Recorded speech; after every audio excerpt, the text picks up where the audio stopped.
Hello and welcome back. So I know in the last video we talked about some scary stuff, specifically reverse stock splits and how just detrimental they can be. It's also very important to point out that that can happen with an ETF and a mutual fund as well. It's very rare, but it is still possible. I honestly have never seen one, but you're going to see the reverse stock split with those lower price stocks.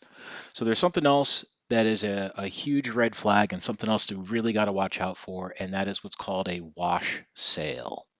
So I'm going to explain this the best that I can, but I'm also going to include this link right here in the comments below. And Fidelity has a little video here that basically explains it, kind of, a little bit, but it's a big rule that you're going to want to avoid, or something that you want to avoid just as much as a reverse split. So before we dive into that, we've got to actually explain the whole thing with a short-term and a long-term sale. So what that means is all for tax purposes.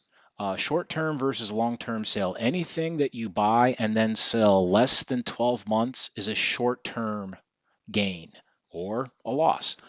If it's held for 12 months or longer, it's considered long-term. So what that means is that if you've held something for a long term, your gains, only the amount of money you've made, is going to be taxed most likely at 15%. If you're single and you've made within this bracket of money.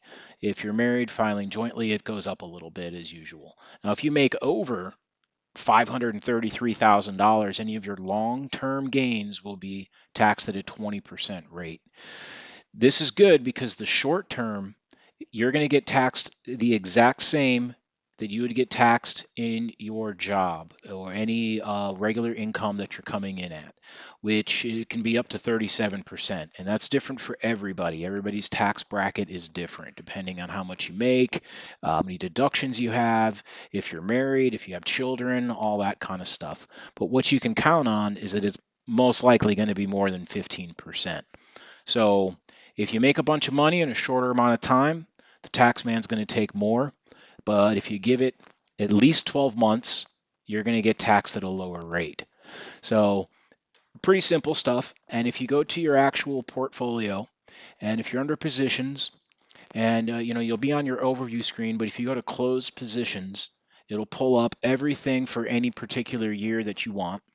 And you can do a custom date range here, but just for 2025, you can see we've got short-term gain losses and long-term gain losses. So on this particular account, at the end of the year, if nothing were to change by next year tax time, you're going to get taxed 15% flat rate on that amount because it's under long-term. Now this amount, that's under short-term gains. So you're going to get taxed a higher rate on that amount right there. But if you lost money along the way, like we saw here, it's going to offset that number. And this right here, this offset, this will lower your tax basis. You're not going to have to pay taxes on more than $60,000. Had this been a positive 25,000, then it would have been added to that number and you would have just that much more. Now this is where the wash sale thing comes into play, and you'll be seeing these orange W's if it does happen on your account. And you probably wonder, what is this? And this is what a wash sale is all about. If you click on it, it's going to go ahead and give you this really confusing, the cost basis is adjusted by a disallowed loss from a wash sale. Okay, what does that mean? So what this really boils down to is if you buy a stock, you lose money on it and you sell it. So it just didn't work out. If you turn around and buy that exact same stock again within 31 days, whatever the losses that you had prior to that, you're not going to be able to claim that with the IRS as a loss, is the whole thing. And they have this, what's called a 60-day rule, 30 days before or 30 days after you basically messed up. So this is confusing. And if you Google it, it's going to say you have this 61-day window allowance.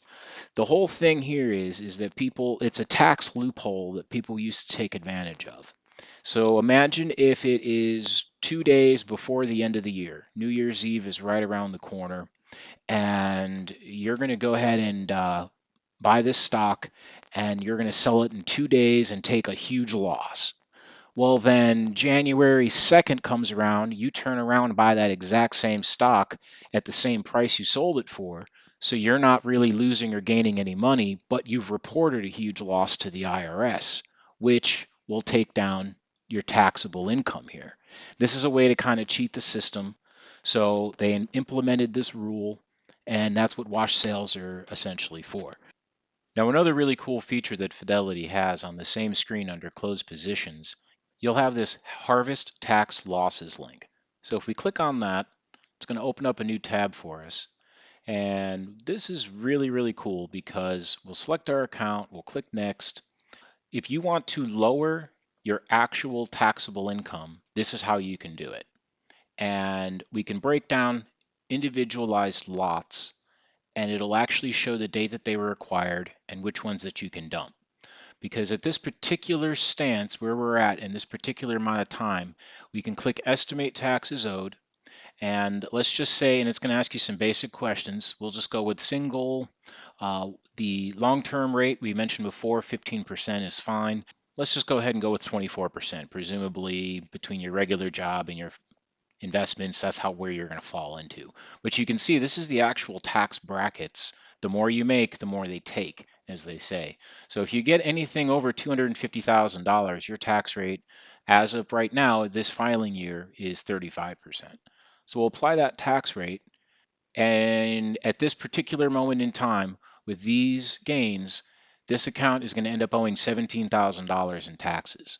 But all of this is a way to prepare and prevent the scenario in which you've made a whole bunch of money and you didn't account for the fact that not all of that money is yours and that you're going to owe Uncle Sam. So don't go out running buying a fancy car quite yet. You always, always, always need to make sure you're setting aside to pay your taxes every year because you're going to be making a lot of money on Fidelity.